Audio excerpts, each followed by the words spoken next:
জেরুজালেমে ছড়িয়ে পড়ছে ভয়াবহ দাবানল সাহায্যের আবেদন। ইসরায়েলের বিভিন্ন ধর্মের পবিত্র স্থানে ঘেরা জেরুজালেম শহরের বিভিন্ন অংশে ভয়াবহ দাবানল ছড়িয়ে পড়েছে।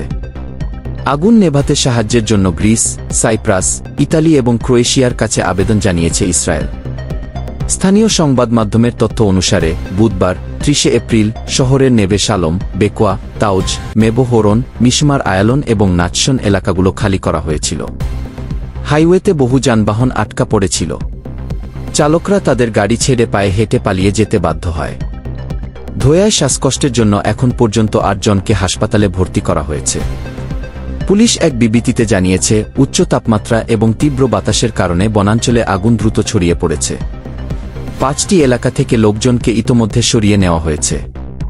একটি নিরাপত্তা সূত্র টাইমস অফ ইসরায়েলকে জানিয়েছে, জেরুজালেম এলাকায় আগুন নেভাতে সাহায্য করার জন্য ফিলিস্তিনি কর্তৃপক্ষ অগ্নিনির্বাপক দল পাঠানোর প্রস্তাব দিয়েছে। ইসরায়েল এখনও এই প্রস্তাবে সাড়া দেয়নি। অতীতে ফিলিস্তিনি কর্তৃপক্ষের অগ্নিনির্বাপন দলগুলো ইসরায়েলে বড় আকারের আগুন নেভাতে সহায়তা করেছে। বেনিয়ামিন নেতানিয়াহুর কার্যালয় জানিয়েছে, তারা জেরুজালেমের পশ্চিমে অগ্নিনির্বাপন প্রচেষ্টার আপডেট পাচ্ছেন এবং মূল্যায়ন করছেন। নেতানিয়াহু জাতীয় নিরাপত্তা মন্ত্রী ইতামার বেন গভির এবং অগ্নিনির্বাপন ও নিরাপত্তা কর্মকর্তাদের সঙ্গে নিয়মিত কথা বলছেন। বন্ধুরা, চ্যানেলটি সাবস্ক্রাইব করতে এবং ভিডিওটি লাইক করতে ভুলিও না যেন।